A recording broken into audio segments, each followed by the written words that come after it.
So we'll start with asset roll forward report. So asset roll forward report presents the summary of ROU asset for selected period. At inception or the opening GBV, the book value will be translated at the historical rate, and if there was any event prior to the date entered, then the weighted average rate will be used. For additions, it will be based on the rate available at the effective date of modification. If the report is extracted after the event, then the total opening GBV, that is the GBV at inception, and the new addition will be translated at the weighted average rate, that is the initial GBV multiplied by the inception rate plus addition multiplied by the rate at the date of modification divided by total GBV. And for disposals, it will be translated at historical rate, except if there was any event, in which case it will we translate them at the weighted average rate. Depreciation will be translated on the historical rate, or again, if there was any event, then we take into consideration the weighted average rate. The opening accumulated depreciation will be translated at the historical weighted average rate. And if we are presenting from company currency to presentation currency, then we use the month-end rate available at the period end. Except for depreciation, we use the spot rate at the posting date.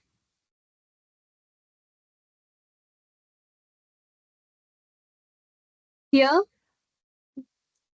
we can see the first event that we did, where we had active contract, and we had addition as event 1 and a reduction as event 2. Here at inception,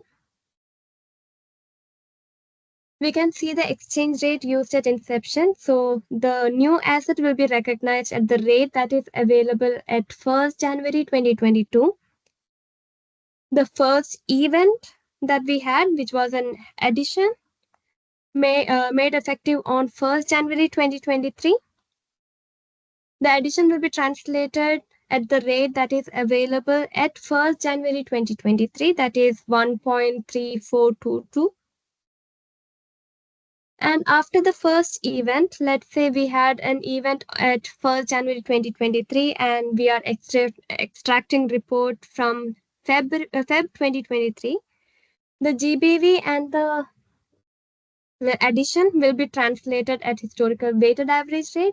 So this is the calculation for it. So 46,880 multiplied by 1.2616 plus 23,867, that is the addition, multiplied by 1.3422 divided by total GPV. We get the historical weighted average rate, 1.288.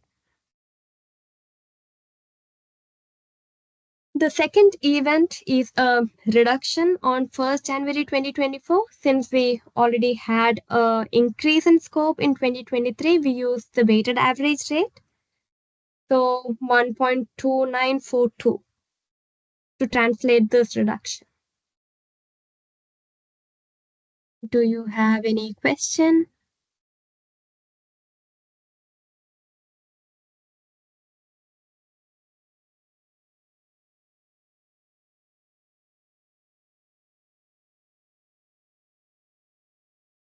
No. So now moving on to the lease liability report. So lease liability report presents future finance charges and principal liability split between short-term and long-term liability. The short-term or long-term future interest expense, accrued interest, closing balance, principal closing balance, and remaining undiscounted payments all will be translated at the month-end rate. Here we can see the report was extracted at December 2023.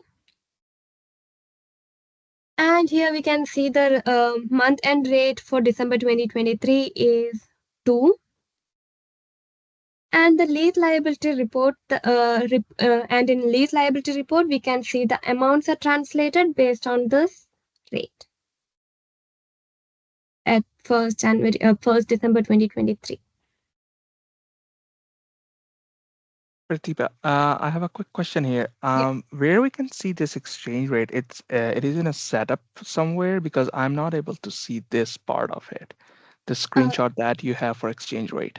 yes, I'll be getting there. I have another Okay, thanks. section for particularly for the to see where how we can add exchange rate and where we can see the exchange rates. Okay, thanks. Yeah.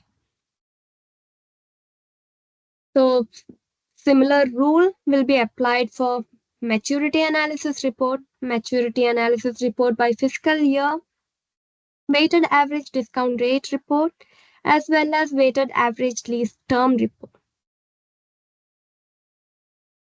Now moving on to expense report. So expense report presents summary of expenses by standard for selected period. And over here we have interest expense, short or low value expense, variable lease, non-lease expenses. All these will use rate as at the transaction posting date. The amortization or depreciation will use the historical rate or the weighted average rate if there have been any event. If the transactions are already posted, then the exchange rate will be based on the rate as of the posting date. Here, we use the exchange rate as at the posting date, 1st January 2022. The rate is 1.26.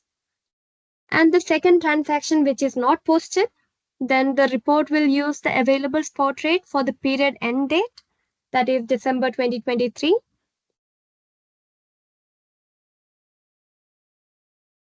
So this will be the same logic for the reversals too.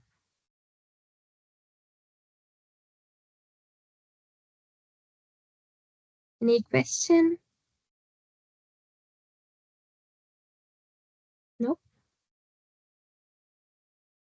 Now moving on to cash flow report. So cash flow report presents summary of impact to the cash flow statement during the reporting period.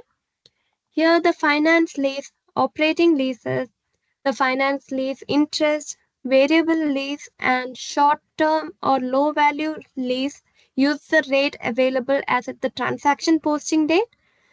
For local to presentation currency, the report use period end date.